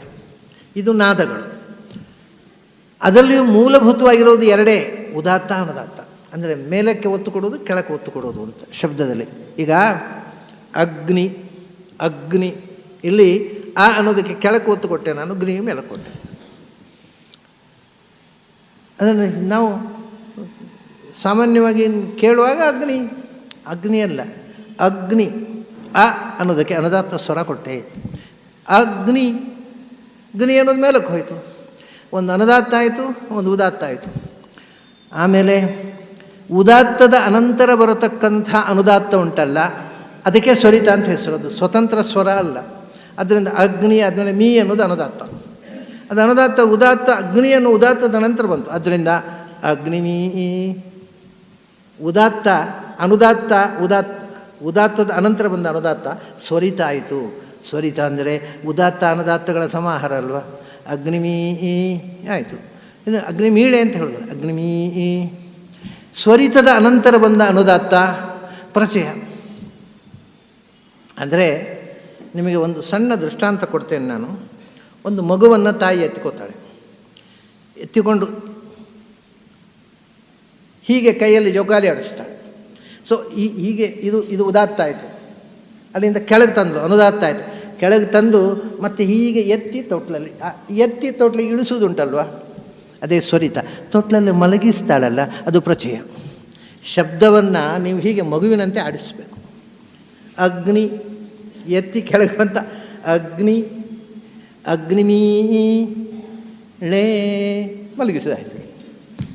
ಅದು ಳೇ ಅನ್ನುವಂಥದ್ದು ಪ್ರಚಯ. ಅದು ಅಗ್ನಿಮೀಳೆ. ಹೀಗೆ ಭಾಷೆ ನಮ್ಮ ಕೈಯಲ್ಲಿ ಮಗುವಾಗಬೇಕು. ಆ ಭಾಷೆಯನ್ನು ಮಗುವಿನಂತೆ ನಾವು ಆಡಿಸಬೇಕು, ಅಷ್ಟೇ ವಿಷಯ. ಆಗ ಅದು ಬೇರೆ ಬೇರೆ ಅರ್ಥದಲ್ಲಿ ತೆರೆಕೊಳ್ಳುತ್ತೆ. ಅದನ್ನು ಅಗ್ನಿಮೀಳೆ, ಅದನ್ನು ಅಗ್ನಿಮೀಳೆ 4 ಸ್ವರಗಳಾಯಿತು. ಇಷ್ಟೇ ಇರುವುದು ಇಡೀ ವೇದದಲ್ಲಿ. ಇದಕ್ಕೆ ಅರ್ಥ ಏನು? ಅರ್ಥ ಹೇಳಿದರು ಆಚಾರ್ಯರು. ಏನು ಅಂದರೆ ದಾರ್ಢ್ಯಮೇವ ಅನುದಾತ್ತಾರ್ಥ, ಉದಾತ್ತಸ್ಯ ಉಚ್ಚತಾ ತಥಾ ನೀಚತಾ ಸ್ವರತಸ್ಯಾರ್ಥ ಪ್ರಚಯಸೆ ಯಥಾಸ್ಥಿತಿ ಅಂತ. 4 ಸ್ವರಕ್ಕೆ 4 ಅರ್ಥ ಹೇಳಿಬಿಟ್ಟಿದೆ ಆಚಾರ್ಯರು. ಸ್ವರಕ್ಕೆ ಅರ್ಥ ಇದೆ, ನಾದಕ್ಕೆ ಅರ್ಥ ಇದೆ. ಈಗ ಏನು ಇಲ್ಲಿ ಅ ಅನ್ನೋದು ಅನುದಾತ್ತ. ಗ್ನಿ ಅನ್ನುವಲ್ಲಿ ಇಕಾರ ಸ್ವರ, ಗಕಾರ ಅಲ್ಲ. ಗ್ನಿ ಅನ್ನುವಲ್ಲಿ ಇಕಾರ ಉದಾತ್ತ. ಅಗ್ನಿ ಮೀ ಈಕಾರ ಅನ್ನೋದು ಸ್ವರಿತ. ಲೇ ಅನ್ನುವಲ್ಲಿ ಏಕಾರ ಪ್ರಚಯ. ಇದಕ್ಕೆ ಅರ್ಥ ಏನು? ದಾರ್ಢ್ಯಮೇವ ಅನುದಾತ್ತಾರ್ಥ. ಅನುದಾತ್ತ ಸ್ವರ ಅಂದರೆ ಕೆಳಕ್ಕೆ ಒತ್ತು ಕೊಡುವುದು ಉಂಟಲ್ವ, ಅದಕ್ಕೆ ಅರ್ಥ ಒತ್ತು ಕೊಡುವುದೇ, ಅರ್ಥಕ್ಕೆ ಒತ್ತು ಕೊಡುವುದು. ಅದನ್ನು ಕನ್ಫರ್ಮ್, ದೃಢವಾಗಿ. ಈಗ ಇದು ನಾನು ಮಾತಾಡೋದು, ಅದು ಏನದು? ನಾನು ಅನ್ನುವಲ್ಲಿ ಅನುದಾತ್ತ. ನಾನು ಮಾತಾಡೋದಲ್ಲ, ನಾನು. ಸೊ ನಾನು ಸ್ಟ್ರೆಸ್ ಮಾಡ್ತೇನೆ, ಅನುದಾತ್ತ ಸ್ವರ ಕೊಡ್ತೇನೆ. ಇದು ನಾನು ಮಾತಾಡೋದು ಅಂದಾಗ, ನಾನು ಮಾತಾಡೋದು ದಯವಿಟ್ಟು ಗಮನಿಸಿ, ಇಗ್ನೋರ್ ಮಾಡಬೇಡಿ ಅಂತ. ಇದು ಬಾಸಿಸಮ್, ಇದು ನಾನು ಮಾತಾಡೋದು. ಓಹೋ, ಇವು ನಮ್ಮ ಬಾಸ್ ಮಾತಾಡ್ತಾ ಇದ್ದಾರಪ್ಪ, ನಾವು ಅದನ್ನು ಮರೆಯೋ ಹಂಗಿಲ್ಲ ಅಂತ. ಆ ಧ್ವನಿ ನಾನು ಅನ್ನುವಲ್ಲಿ ಅನುದಾತ್ತ ಸ್ವರ ಕೊಟ್ಟುಬಿಟ್ರೆ ನೀವು ಅದನ್ನು ಇಗ್ನೋರ್ ಮಾಡೋ ಹಾಗಿಲ್ಲ, ಅಲಕ್ಷ್ಯ ಮಾಡೋ ಹಾಗಿಲ್ಲ, ಗಮನಿಸಿ ಅನ್ನೋ ಎಚ್ಚರ ಕೊಡುತ್ತೆ. ಅದಕ್ಕೆ ಅನುದಾತ್ತಕ್ಕೆ ದಾರ್ಢ್ಯ ಅರ್ಥ. ಆಮೇಲೆ ಉದಾತ್ತ, ತಾವು ಅಂದರೆ ಬಹಳ ಗೌರವದಿಂದ ಹೇಳುವಾಗ ಆ ತಾವು ಅನ್ನುವಲ್ಲಿ ಉದಾತ್ತ ಇದೆ. ಅದೇ ಹೇಳುವಾಗ ತಾವು ಹೇಳೋದಿಲ್ಲ, ಆ ಗೌರವ. ತಾವು ದೊಡ್ಡವರು, ತಾವು. ಇಲ್ಲಿ ಉದಾತ್ತ ಸ್ವರ ಇದೆ, ಅದಕ್ಕೆ ಉಚ್ಚತ. ಉದಾತ್ತ ಸ್ವರ ಹಾಕಿದರೆ ನೀವು ದೊಡ್ಡವರು ಅಂತ ಅರ್ಥ, ನಾದದಲ್ಲೇ ಗೊತ್ತಾಗುತ್ತೆ. ಉದಾತ್ತ ಸೆ ಉಚ್ಚತ, ಮೇಲೆ ಹೋಗಿ ಕೆಳಗೆ ಬರುತ್ತಲ್ಲ. ಅಗ್ನಿಮಿ, ಈಗ ಏನ ಅಗ್ನಿ ಅಂತ ಶಬ್ದ ಆಯ್ತು. ಈಗ ಅಗ್ನಿ ಅನ್ನುವಲ್ಲಿ ಅಗ ಮತ್ತು ನೀ. ಅಗ ಅನ್ನೋದಕ್ಕೆ ಏನರ್ಥ ಆಯಿತು? ಚಲನೆ ಇಲ್ಲದ್ದು ಅಂತ ಅರ್ಥ. ಅದಕ್ಕೇನು ಮಾಡಿದರು? ಅನುದಾತ್ತ ಸ್ವರ ಕೊಟ್ಟರು. ಇದಕ್ಕೆ ಯಾವ ಕಾಲಕ್ಕೂ ಸ್ವತಃ ಚಲನೆ ಇಲ್ಲ, ಕನ್ಫರ್ಮ್ ಆಯ್ತು. ಈ ಪ್ರಪಂಚಕ್ಕೆ ಭಗವಂತ ಚಾಲಕನಾಗಿ ಇಲ್ಲದೇ ಇದ್ದರೆ ಇಟ್ ಕ್ಯಾನ್ ನೆವರ್ ಮೂವ್. ಸ್ವತಃ ಚಲನೆ ಇಲ್ಲ, ಇಲ್ಲವೇ ಇಲ್ಲ, ಅದರಿಂದ ಅನುದಾತ್ತ. ಆದರೆ ಅದಕ್ಕೆ ನೀ ಅಂದರೆ ನಯನ, ಚಲನೆ ಕೊಡುವವನು. ಆ ಚಲನೆ ಕೊಡುವವನಿಗೆ ಉದಾತ್ತ ಕೊಟ್ಟರು. ದೊಡ್ಡವನಪ್ಪ ಅವ, ಅಗ್ನಿ, ಅವನು ದೊಡ್ಡವ. ಈ ಚಲನೆ ಇಲ್ಲದಕ್ಕೆ ಚಲನೆ ಕೊಟ್ಟುಬಿಟ್ಟ. ಅಂಥವನನ್ನು ನಾನು ಈಳೆ ಸ್ತೋತ್ರ ಮಾಡ್ತೇನೆ. ಅಗ್ನಿಮೀ, ಈಳೆ ಅನ್ನೋದು ನನಗೆ ಸಂಬಂಧಪಟ್ಟ ಶಬ್ದ. ಅಗ್ನಿ ಅನ್ನೋದು ಆಯಿತು, ನಾನು ಸ್ತೋತ್ರ ಮಾಡ್ತೇನೆ. ಯಾಕಪ್ಪ ಸ್ತೋತ್ರ ಮಾಡೋದು? ಸ್ತೋತ್ರ ಮಾಡಿ ಮಾಡಿ ಮಾಡಿ ಒಂದು ದಿವಸ ನಾನೇ ಅವನಾಗಿಬಿಡೋದು ಆಗೋಲ್ವಾ? ಆಗ ಒಂದು ನೋಡು, ಇವತ್ತು ಮೊದಲು ಸ್ತೋತ್ರ ಮಾಡೋದು, ಆಮೇಲೆ ಸ್ತೋತ್ರ ಮಾಡಿ ಮೊದಲು ನೀನು ದೊಡ್ಡವ, ನೀನು ದೊಡ್ಡವ, ನೀನು ದೊಡ್ಡವ ಅಂತ ಒಂದು 4 ದಿವಸ ನೀನೇ ನಾನು, ನೀನೇ ನಾನು, ನೀನೇ ನಾನು ಅಂತ ಚೇಂಜ್ ಮಾಡಿಬಿಡೋದು. ಸೈಕಾಲಜಿ ಗೊತ್ತಿದ್ದವರು ಹೀಗೆ ಹೇಳೋಲ್ಲ ಅಂದರು ಶಾಸ್ತ್ರಕಾರ. ಯಾಕೆಂದರೆ ಮನಸ್ಸಿನ ಸ್ವಭಾವ ಏನು ಗೊತ್ತುಂಟು, ಅದು ಕಂಪ್ಯೂಟರ್. ಅದಕ್ಕೆ ನೀವು ಏನು ಫೀಡ್ ಮಾಡಿದರೆ ಅದನ್ನೇ ಕನ್ಫರ್ಮ್ ಮಾಡೋದು ಹೊರತು ಹೊಸ ಸಿದ್ಧಾಂತವನ್ನು ಕೊಡೋದಿಲ್ಲ. ನೀನು ದೊಡ್ಡವ, ನೀನು ದೊಡ್ಡವ ಅಂತ ನೀವು ಮನಸ್ಸಿಗೆ ಫೀಡ್ ಮಾಡಿದರೆ ಅದನ್ನೇ ಗಟ್ಟಿ ಉರು ಹೊಡೆಯುತ್ತೆ ಹೊರತು ನೀನೇ ನಾನು ಅಂತ ಎಂದೂ ಹೇಳೋಲ್ಲ ಅದು. ಅದರಿಂದ ಏನೋ ಫೀಡ್ ಮಾಡೋದು, ಅದು ಏನೋ ಆನ್ಸರ್ ಕೊಡುತ್ತೆ ಅನ್ನೋದೇ ಮೂರ್ಖತನ. ಸೈಕಾಲಜಿ ಗೊತ್ತಿದ್ದವ್ರು ಯಾರು ಹೀಗೆ ಮಾತಾಡೋಲ್ಲ. ಹಾಗಾಗಿ ನೀನು ದೊಡ್ಡವ, ಯಾಕೆಂದರೆ ಅಗ್ನಿಮೀಳೆ, ನಾನು ನೀಚ, ನಿನ್ನ ಮುಂದೆ ಸಣ್ಣವ. ಈ ಅನ್ನುವುದು ನೀಚತಾ ಸ್ವರಿತಸ್ಯಾರ್ಥ. ನಿನ್ನ ಮುಂದೆ ನಾನು ಯಾವಾಗಲೂ ಸಣ್ಣವ, ನೀನು ಯಾವಾಗಲೂ ದೊಡ್ಡವ. ಅದು ಯಾವಾಗಲೂ ಅಂತ ಎಲ್ಲಿ ಬಂತು? ಪ್ರಚಯ. ಅಗ್ನಿಮೀಳೆ ಪ್ರಚಯಸಿ ಯಥಾಸ್ಥಿತಿ. ನಾನು ನಿನ್ನಿಂದ ಸಣ್ಣವ ಅನ್ನೋದು ಸಾರ್ವಕಾಲಿಕ ಸತ್ಯ, ಅದು ಪ್ರಚಯದ ಅರ್ಥ. ಹೀಗೆ ಭಾಷೆಯಲ್ಲಿ ನಾವು ಮಾತಾಡೋ ಭಾಷೆಯಲ್ಲಿ ಅರ್ಥ ಹೇಳಿದೆ ನಿಮಗೆ. ಪ್ರಶ್ನೆ ಚಿಹ್ನೆ, ಪಂಕ್ಚುವೇಷನ್ ಎಲ್ಲ ಬರೇ ನಾದದಿಂದ. ವೇದದಲ್ಲಿಯೂ ಕೂಡ ಈ ರೀತಿ ನಾದದ ಮೂಲಕ ಅರ್ಥವನ್ನು ಹೊರಡಿಸಿದರು. ಹಾಗಾಗಿ ಸರ್ವೇ ಘೋಷಾಹ, ಎಲ್ಲ ನಾದಗಳು ವೇದದ ನಾದಗಳು ಕೂಡ. ಯಾಕೆಂದರೆ ಆವಾಗ ಬೇರೆ ಅರ್ಥ ಹೇಳಲಿಕ್ಕೆ ಭಗವಂತನನ್ನೇ ಹೇಳಬೇಕು, ಬೇರೆ ಹೇಳಲಿಕ್ಕೆ ಏನು ಈ ವಸ್ತುವೇ ಇಲ್ಲ. ಪ್ರಳಯ ಕಾಲದಲ್ಲಿ ಯಾವ ವಸ್ತುವೂ ಇಲ್ಲ. ಆದ್ದರಿಂದ ಆ ವೇದದ ನಾದಗಳು ಯಾರನ್ನು ಹೇಳಬೇಕು? ಭಗವಂತನ ಹೇಳಬೇಕು. ಆಯಿತು. ಆಮೇಲೆ ಸರ್ವೇ ವೇದಾಹ, ವೇದದ ಶಬ್ದಗಳು ಅದು ಹೇಳಿದ್ರೆ ಅಗ್ನಿ ಅಂತಿದೆ. ಅಗ್ನಿಮೀಳೆ ಪುರೋಹಿತಂ ವಾಯವಾಯಾಹಿದರ್ಶದ ಇಮೇ ಸೋಮಾನೃತ ಇಂದ್ರ ಶ್ರೇಷ್ಠ ನಿದ್ರವಿಣಾನ ದೇಹಿ ಚಿತ್ತಿಂ. ಆಮೇಲೆ ಪಾವಕಾನ ಸರಸ್ವತಿ ಇವಾಜೆ ಭರ್ವಾಜಿನೀಮತಿ, ಸರಸ್ವತಿಯಲ್ಲಿದ್ದಾಳೆ. ಸರಸ್ವತಿ ಅಂದರೆ ಸರಸ್ವತಿ ದೇವತೆಯೂ ಆಗಬಹುದು, ಸರಸ್ವತಿ ನದಿಯೂ ಆಗಬಹುದು. ಈ ಯಾವುದೂ ಇಲ್ಲಲ್ಲ. ಮಹಾಪ್ರಳಯದಲ್ಲಿ ಎಲ್ಲ ಮೋಕ್ಷ, ಅದು ಪ್ರಳಯ ಕಾಲದಲ್ಲಿ ಅವರು ಬ್ರಹ್ಮಲೋಕದ ತನಕವೂ ಪೂರ್ತಿ ನಾಶ ಆಯಿತು, ಯಾರೂ ಇಲ್ಲ. ಅಲ್ಲಿ ಸರಸ್ವತಿ ಅಂತ ಯಾರನ್ನು ಕರೆಯೋದು? ಪಾವಕ ಅಂತ ಅಗ್ನಿಯನ್ನು ಯಾರನ್ನು? ವಾಯು ಅಂದರೆ ಯಾರು? ಇಂದ್ರ ಅಂದರೆ ಯಾರೂ ಇಲ್ಲ. ಎಲ್ಲ ಪ್ರಳಯ ಕಾಲದಲ್ಲಿ ಭಗವಂತನ ಹೊಟ್ಟೆ ಒಳಗೆ ಸೇರಿಬಿಟ್ಟಿದೆ. ಪ್ರಳಯ ಸೃಷ್ಟಿ ಏನು ವಸ್ತುವೂ ಇಲ್ಲ. ಈ ಶಬ್ದಗಳಿಗೆ ಏನರ್ಥ? ಎಲ್ಲ ಶಬ್ದಗಳು ಭಗವಂತನನ್ನು ಹೇಳ್ತಾವಪ್ಪ. ಆ ಪ್ರಳಯ ಕಾಲದಲ್ಲಿ ಎಲೆ ಇದೆ, ವೇದ ಇದೆ, ಆದರೆ ವಾಚ್ಯವಾದಂಥ ಪದಾರ್ಥ ಯಾವುದೂ ಇಲ್ಲ. ಹಾಗಾದರೆ ಅರ್ಥಶೂನ್ಯವ? ಯಾವ ಶಬ್ದವೂ ಅರ್ಥಶೂನ್ಯ ಅಲ್ಲ. ಯಾವುದು ಇದೆಯೋ ಅದನ್ನು ಹೇಳುತ್ತೆ. ಅದು ಯಾವಾಗ ಏನಿದೆ ಭಗವಂತ ಇದ್ದಾನೆ, ಭಗವಂತನನ್ನೇ ಹೇಳುತ್ತೆ. ಸರ್ವ ಶಬ್ದಗಳು ಭಗವಂತನನ್ನು ಹೇಳ್ತಾವೆ ಅನ್ನೋದು ಛಂದಾಂಸಿಯಸ್ಯ ವರ್ಣಾನಿ ಅನ್ನೋ ಶಬ್ದದಿಂದ ಪೂರ್ವಾಯಿತು. ಅದು ಪ್ರಳಯ ಕಾಲದಲ್ಲಿ ಶಬ್ದ ಇದೆ, ಅರ್ಥ ಇಲ್ಲ. ಅರ್ಥ ಇಲ್ಲ ಅಂದರೆ ನಾವು ಹೇಳುವ ಅರ್ಥ ಇಲ್ಲ. ಆದ್ದರಿಂದ ಆವಾಗ ಯಾವುದಿದೆ? ಭಗವಂತ ಒಬ್ಬನೇ ಇರುವುದು. ನಾ ಸದಾಸಿ ನೋ ಸದಾಸಿ ತದಾನೀಂ. ಕಣ್ಣಿಗೆ ಕಾಣುವಂಥದ್ದಿರಲಿಲ್ಲ, ಕಣ್ಣಿಗೆ ಕಾಣದಿರುವಂಥದ್ದಿರಲಿಲ್ಲ, ಏನೇನೂ ಇರಲಿಲ್ಲ. ಆವಾಗ ಏನಿತ್ತೋ ಅದನ್ನು ಹೇಳುತ್ತೆ. ಆದ್ದರಿಂದ ಎಲ್ಲ ಶಬ್ದಗಳು ಭಗವಂತನನ್ನು ಹೇಳ್ತಾವೆ. ಈಗಲೂ ಕೂಡ ಹಾಗೆಯೇ. ಒಂದು ಶಬ್ದ ಅನೇಕ ಬಾರಿ ನಾನು ಹೇಳಿದ್ದೇನೆ, ಆದರೂ ಬಹಳ ಶಾಸ್ತ್ರದ ಅತ್ಯಂತ ಮುಖ್ಯವಾದ ವಿಷಯ. ಆದ್ದರಿಂದ ನಾನು ಪದೇ ಪದೇ ಅದನ್ನು ರಿಪೀಟ್ ಮಾಡ್ತಾ ಇರ್ತೇನೆ. ಒಂದು ಶಬ್ದಕ್ಕೆ ಅರ್ಥ ಏನು? ಅಗ್ನಿ ಅಂತಂದರೆ ಏನರ್ಥ? ಇವಾಗಾದರೂ ಅಗ್ನಿಮೀಳೆ ಪುರೋಹಿತಂ ಅಂತ ನಾವು ಅಂತೇವಲ್ಲ, ಏನರ್ಥ? ಅಗ್ನಿ ಅಂದರೆ ಉರಿಯುವ ಬೆಂಕಿ ಅಲ್ಲ. ಅದನ್ನು ಯಾಕೆ ಸ್ತೋತ್ರ ಮಾಡ್ತೇವೆ ನಾವು? ಬುದ್ಧಿ ನೆಟ್ಟಗಿಲ್ವ? ಅದು ಜಡ ಉರಿತದೆ. ಬೆಂಕಿಗಡ್ಡಿ ಕಿರಿ, ಬೆಂಕಿಗಡ್ಡಿಯನ್ನು ಕಡ್ಡಿಯಲ್ಲಿ ಉರಿಯುವ ಬೆಂಕಿಯನ್ನು, ಬೆಂಕಿಯೇ ನಿನಗೆ ನಮಸ್ಕಾರ ಅಂತ ಹೇಳಿದ್ರೆ ಏನು ಹೇಳ್ಬೇಕು ಅವನಿಗೆ? ಅದು ಬುದ್ಧಿ ಇಲ್ಲ. ನಾನು ನಮಸ್ಕಾರ ಮಾಡಿದ್ರು ಒಂದೇ, ಅದು ಉಗುಳಿದ್ರು ಒಂದೇ, ಏನು ಗೊತ್ತಾಗೋಲ್ಲ ಅದಕ್ಕೆ. ಆದ್ದರಿಂದ ಅಗ್ನಿ ಎಂದರೆ ಕಾಣುವ ಬೆಂಕಿಯಲ್ಲ, ಅದರೊಳಗೆ ಒಂದು ದೇವತೆ ಇದೆ, ಅದನ್ನು ನಿಯಂತ್ರಿಸುವ ದೇವತೆ, ಅದು ಅಂತ ಅರ್ಥ ಅಲ್ವಾ? ಹಾಗಾದರೆ ನೀವು ಯಾವ ಶಬ್ದ ತಗೊಂಡ್ರೂ ಕಾಣುವಂಥದ್ದು ಅರ್ಥ ಅಲ್ಲ, ಅದರ ಒಳಗೆ ಇರುವ ಎನರ್ಜಿ ಅಂತ ಅರ್ಥ. ಇದು ಸಹಜ. ನಮಗೆ ಅಗ್ನಿ ಅಂತಂದರೆ ಬೆಂಕಿಯಲ್ಲ, ಬೆಂಕಿಯ ಒಳಗೆ ಇರ್ತಕ್ಕಂಥ ಒಂದು ದೇವತೆ, ಆ ಬೆಂಕಿಯನ್ನು ನಿಯಂತ್ರಿಸುವ ಅಭಿಮಾನಿ ದೇವತೆ. ಎಲ್ಲ ಕಡೆ ವ್ಯಾಸರು ಒಂದು ಮಾತು ಹೇಳಿಬಿಟ್ರು, ಅಭಿಮಾನಿ ವ್ಯಪದೇಶಸ್ತು. ಯಾವ ಶಬ್ದ ತಗೊಳ್ಳಿ ಆ ಶಬ್ದಕ್ಕೆ ಜಡವಾದ ಅರ್ಥ ಮಾಡಬೇಡಿ, ಅದನ್ನು ನಿಯಂತ್ರಿಸೋ ದೇವತೆ ಅಂತ ಅರ್ಥ. ಮೃತು ಅಂದರೆ ಮಣ್ಣಲ್ಲ. ಯಾಕೆಂದರೆ ಯಂ ಪೃಥಿವೀ ನ ವೇದ ಯಃ ಪೃಥಿವ್ಯಾಂ ತಿಷ್ಟನ್ ಪೃಥಿವೀಮಂತರೋ ಯಮೇತಿ. ಯಂ ಪೃಥಿವೀ ನ ವೇದ, ಪೃಥ್ವಿ ಒಳಗೆ ಅವನಿದ್ದಾನೆ, ಆದರೆ ಪೃಥ್ವಿಗೆ ಅವನು ಒಳಗಿದ್ದಾನೆ ಅನ್ನೋದೇ ಗೊತ್ತಿಲ್ಲ ಅಲ್ರಿ. ಗೊತ್ತಿರೋದು ಹೇಗೆ ಮಣ್ಣಿಗೆ? ಅದು ಬುದ್ಧಿ ಇಲ್ಲ. ಬುದ್ಧಿ ಇಲ್ಲದಿದ್ದರೆ ಪೃಥ್ವಿನ ವೇದ ಅಂತ ಹೇಳುವ ಅಗತ್ಯವೇ ಇಲ್ಲ. ನಮ್ಮ ತೋಟದಲ್ಲಿರ್ತಕ್ಕಂಥ ಕಲ್ಲಿಗೆ ಜ್ಞಾನ ಇಲ್ಲ ನಾವು ಹೇಳ್ತೇವ? ಇಲ್ಲ. ನಮ್ಮ ಹುಡುಗ ಇದ್ದಾನ್ರಿ ನಮ್ಮ ಮನೆಯಲ್ಲಿ, ಅವನಿಗೆ ಏನು ಜ್ಞಾನ ಇಲ್ಲ, ಶಾಲೆ ಕಲಿಸೋದು ಕಲಿಯೋದಿಲ್ಲ ಅಂತ ಹೇಳ್ತೇವೆ. ಅಂದರೆ ಯಾರಿಗೆ ಜ್ಞಾನ ಇರೋದು ಸಾಧ್ಯವೋ ಅವ್ರಿಗೆ ಇಲ್ಲ ಅಂತ ಹೇಳಬೇಕು. ಇರುವ ಸಂಭವ ಇಲ್ಲದೆ ಪೃಥ್ವಿನವೇ ಪೃಥ್ವಿಗೂ ಗೊತ್ತಿಲ್ಲ ಅಂದರೆ ಅದು ಜಡವಾದ ಮಣ್ಣಿಗೆ ಆ ಮಾತು ಹೇಳುವ ಅಗತ್ಯ ಇಲ್ಲ. ಪೃಥ್ವಿ ದೇವತೆಗೂ ತನ್ನೊಳಗೆ ಭಗವಂತ ಇದ್ದಾನೆ ಎಂದು ಗೊತ್ತಿಲ್ಲ, ಚೇತನ ಅಂತ ಅರ್ಥ. ಇಲ್ಲದೇ ಇದ್ದರೆ ಆ ಮಾತಿಗೆ ಅರ್ಥ ಶೂನ್ಯ. ಅದು ಎಲ್ಲ ಆಪೋ ಅಬ್ರುವನ್ನು ನೀರುಗಳು ಮಾತಾಡಿಕೊಂಡವು. ಹೌದಾ? ಇದು ಯಾವುದಪ್ಪ?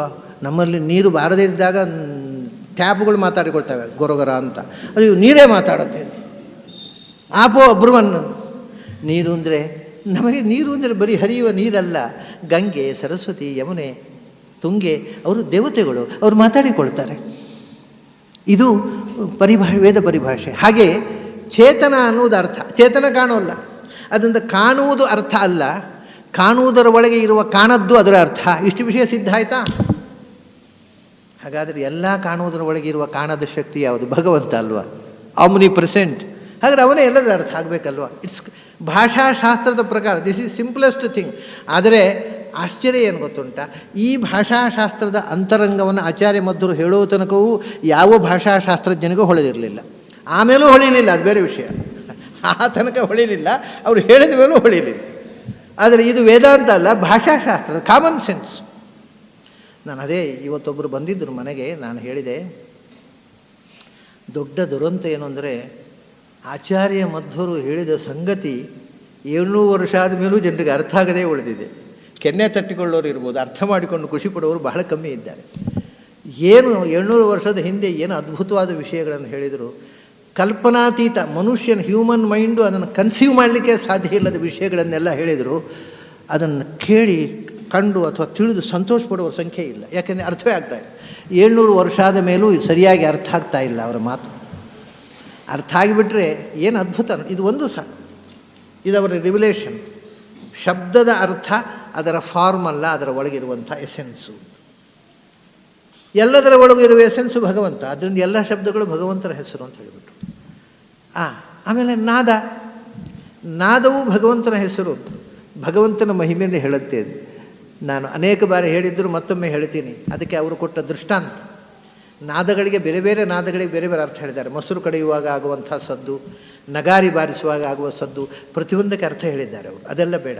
ಯಾಕೆಂದರೆ ನಮಗೆ ಬಹಳ ಸುಲಭದಲ್ಲಿ ಗ್ರಹಣವಾಗುವಂಥ ಒಂದು ದೃಷ್ಟಾಂತ ಅವರು ಹೇಳ್ತಾರೆ. ಏನು ಅಂದರೆ,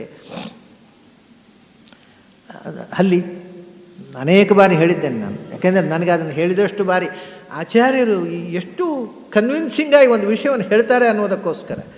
ಹಲ್ಲಿ ಲೊಚಗುಟ್ಟುವುದು ಅದು ನಾದ, ಭಾಷೆಯಲ್ಲೆಲ್ಲ ಅದೊಂದು ನಾದ.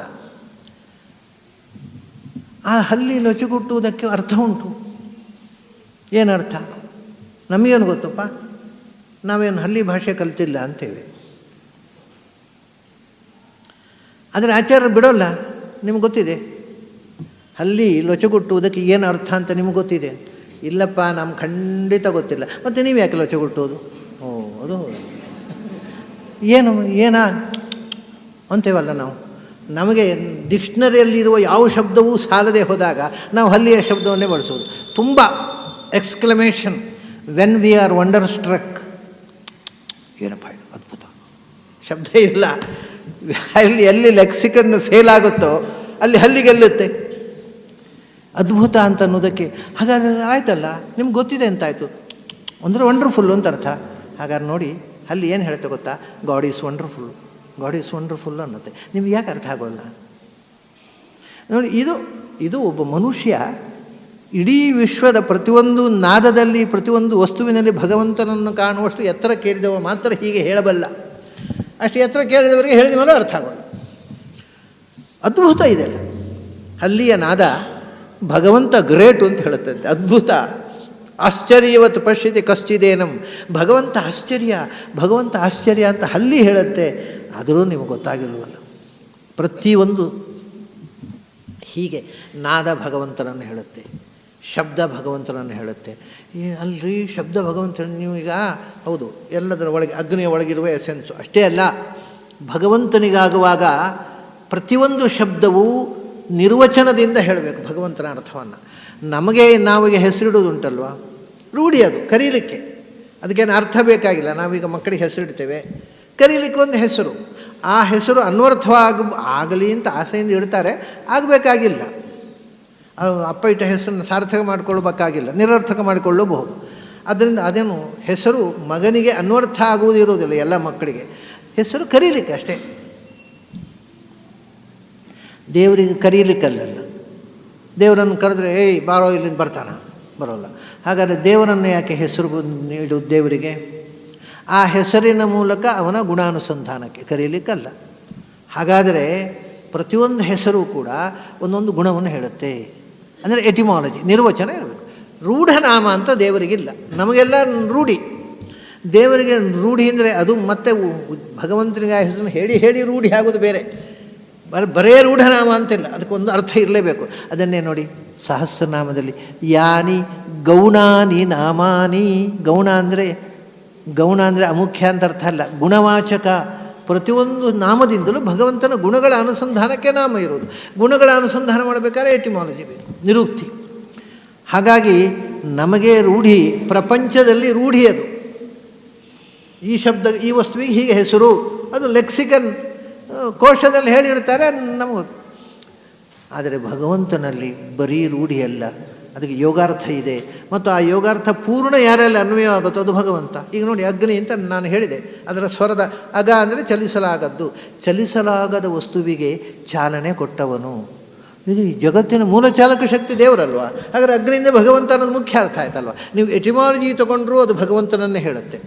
ಪ್ರತಿಯೊಂದು ಶಬ್ದದ ಫಾರ್ಮು ಅರ್ಥ ಅಲ್ಲ, ಆ ಫಾರ್ಮಿನ ಒಳಗಿರತಕ್ಕಂಥ ಕಾಣದ ಎನರ್ಜಿ ಅರ್ಥ ಅಂತ ಇಟ್ಕೊಂಡ್ರೂ ಭಗವಂತನನ್ನೇ ಹೇಳುತ್ತೆ. ನೀವು ಏನು ಮಾಡಿದರೂ ಅದು ಭಗವಂತನನ್ನು ಹೇಳುತ್ತೆ. ನಾವು ಕಾಣುವ ವಸ್ತುವನ್ನು ಹೇಳೋದಲ್ಲವಲ್ಲ. ಈಗ ಒಬ್ಬ ವ್ಯಕ್ತಿ ಇವರು ಇಂಥವರು ಅಂತ ಏನೋ ಹೇಳ್ತೇವೆ. ಇವರು ಅಂದರೆ ಯಾರು? ನಾವು ತೋರಿಸೋದು ಅವರ ಕೋಟನ್ನು, ಅಂಗಿಯನ್ನು, ಶಾಲನ್ನು, ಇವರು ಅಂತ. ಆದರೆ ಕೋಟ್ ಅವರಲ್ಲ, ಅಂಗಿಯವರಲ್ಲ, ಶಾಲ ಅವರಲ್ಲ, ಅದರೊಳಗಿರ್ತಕ್ಕ ಚರ್ಮ ಅವರಲ್ಲ, ಅದರೊಳಗಿರ್ತಕ್ಕ ಸ್ಪಿರಿಟು ಅದು ಕಾಣೋಲ್ಲ. ಎಲ್ಲ ಕಡೆ ಇದೆ. ಯಾವತ್ತೂ ನೀವು ಒಂದು ಶಬ್ದವನ್ನು ಉಚ್ಚಾರ ಮಾಡಿದರೆ ಅದು ಶಬ್ದದ ನಮ್ಮ ಕಣ್ಣು ಮುಂದೆ ಇರತಕ್ಕ ಆಕಾರವನ್ನು ಹೇಳುವುದಿಲ್ಲ, ಆಕಾರದ ಒಳಗಿರತಕ್ಕ ಸ್ಪಿರಿಟನ್ನು ಹೇಳುತ್ತೆ. ಹಾಗಾಗಿ ಸರ್ವೇ ಘೋಷಾಃ ಸರ್ವೇ ವೇದಾಃ ಸರ್ವೇ ಶಬ್ದಾಃ, ಎಲ್ಲ ಶಬ್ದಗಳು ಎಲ್ಲ ವೇದಗಳು ಏನು ಪ್ರಾಣ ಏವ. ಸಮಸ್ತ ಜಗತ್ತಿನ ಚೇಷ್ಟಕನಾದ ಪರಮಾತ್ಮನಲ್ಲಿಯೇ ಆ ಶಬ್ದಗಳು ವಿಶ್ರಾಂತವಾಗುವುದು. ಆದ್ದರಿಂದ ಪ್ರಾಣರುಚ ಇತ್ಯೇವ ವಿದ್ಯಾತ್, ಸಮಸ್ತ ವೇದವು ಜಗಚ್ಚೇಷ್ಟಕನಾದ ಭಗವಂತನ ಗುಣಗಾನ ಅಂತ ತಿಳ್ಕೊಂಡು ಉಪಾಸನೆ ಮಾಡುವುದು. ಅದು ಪ್ರಳಯ ಕಾಲದಲ್ಲಿ ಪೂರ್ಣ ಸತ್ಯ ಆಯ್ತಲ್ಲ. ಈಗ ಶ್ರುತಿಗೀತ ಅಂತ ಭಾಗವತದಲ್ಲಿ ಒಂದು ಬರುತ್ತೆ. ಪ್ರಳಯ ಕಾಲದಲ್ಲಿ ಅಲ್ಲರಿ ವೇದ ಶಬ್ದ ಇದ್ದರೆ ಅಲ್ವ, ಹಾಡುವವರು ಇದ್ದರೆ ಅಲ್ವ ಘೋಷ. ಪ್ರಳಯ ಕಾಲದಲ್ಲಿ ವೇದ ಹೇಳೋರು ಯಾರು?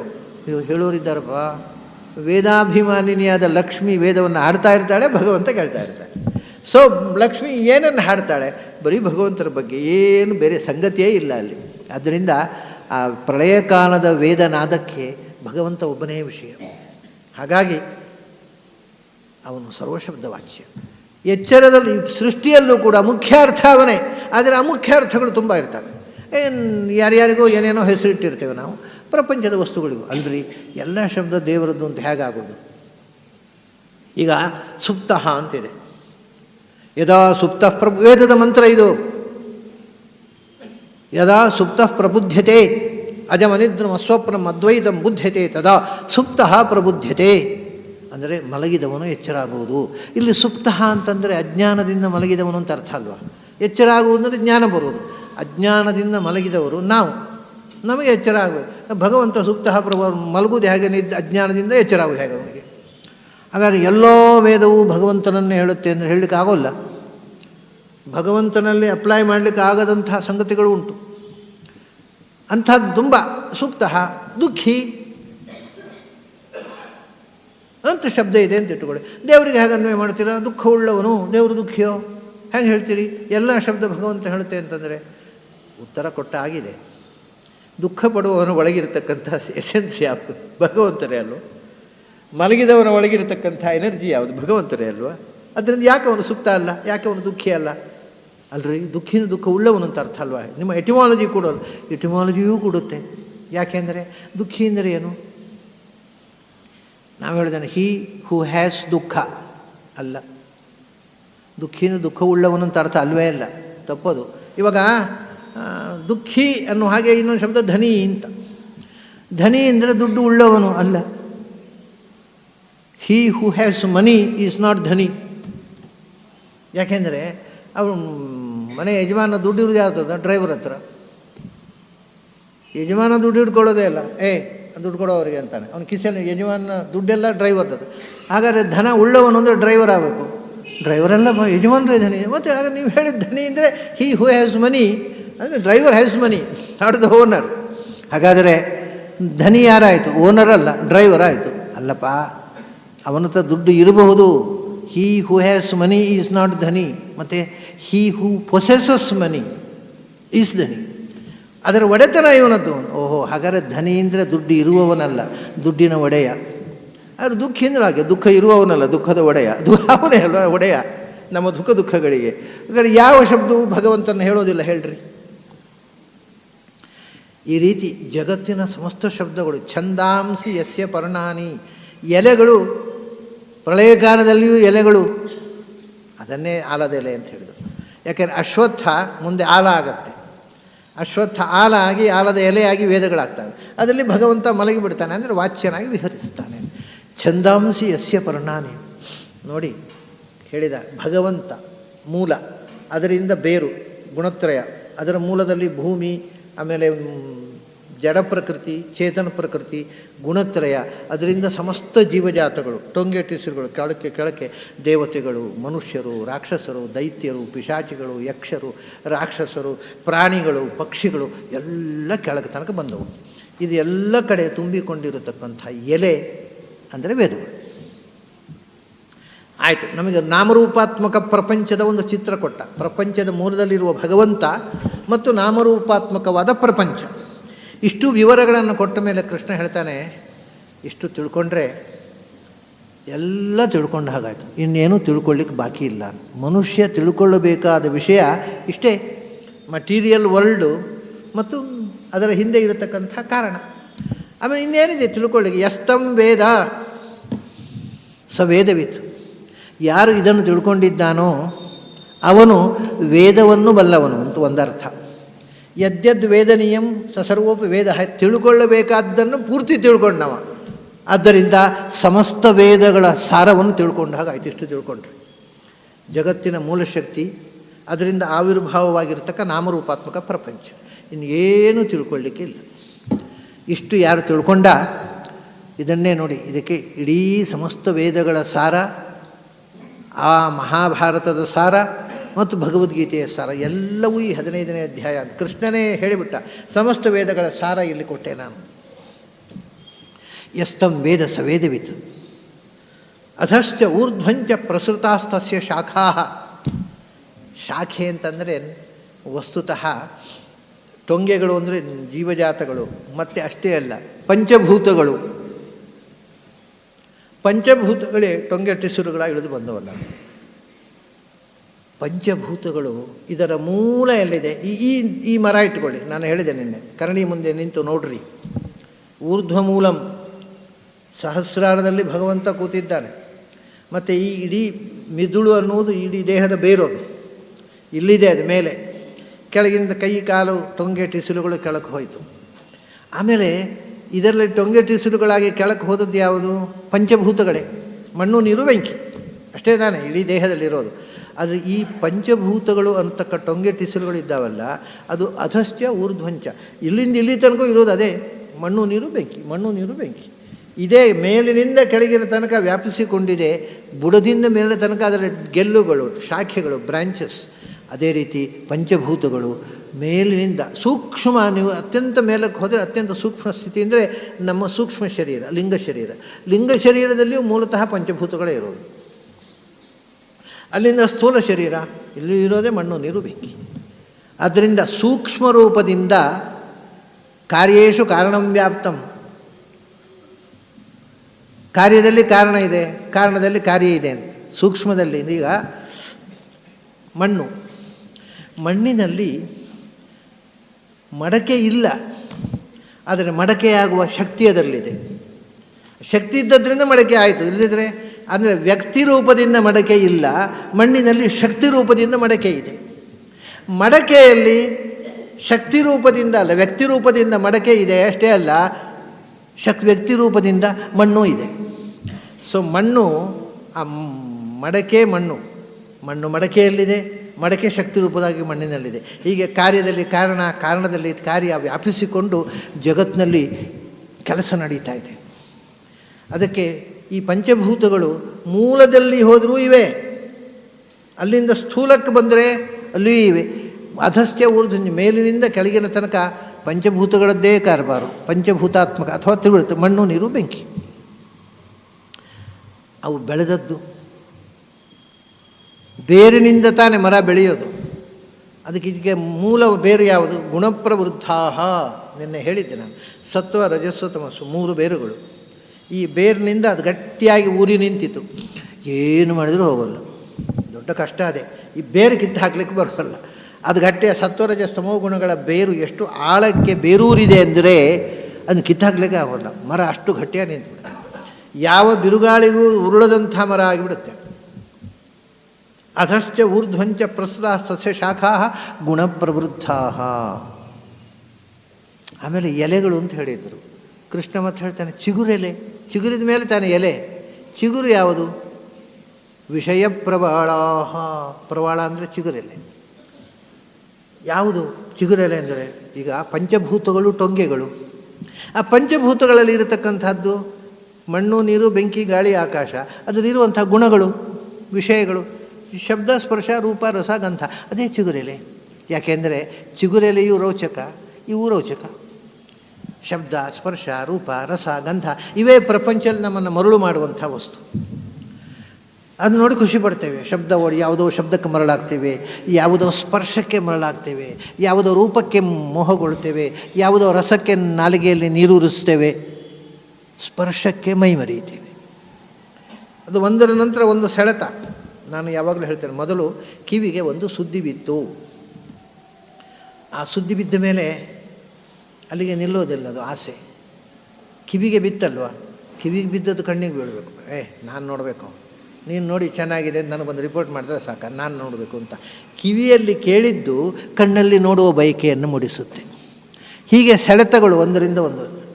ಆಯಿತು, ಕಣ್ಣಲ್ಲಿ ಹೋಗಿ ನೋಡಿದ. ಅದು ನೋಡಿದ್ದು ಹೂವಾಗಿದ್ದರೆ ಅದನ್ನು ಮೂಸಬೇಕು ಅನ್ನೋ ಆಸೆ. ಅದು ಕಂಪಲ್ವಾ? ಹೂವಾಗಿದ್ದರೆ ಅಥವಾ ಅಂಥದ್ದೇ ಸುಗಂಧದ ವಸ್ತುವಾಗಿದ್ದರೆ ಅದನ್ನು ಮೂಸಬೇಕು, ಮೂಸಿ ಮುಡ್ಕೋಬೇಕು. ಆಮೇಲೆ ತಿಂಡಿಯಾಗಿದ್ದರೆ ಮೂಸಿದರೆ ಅದು ಒಳ್ಳೆ ಪರಿಮಳ ಬರ್ತಾ ಇದೆ, ಅದು ರುಚಿ ನೋಡಬೇಕಪ್ಪ ಅಂತ ಬಾಯಿಗೆ ಹಾಕ್ಕೊಂಡ.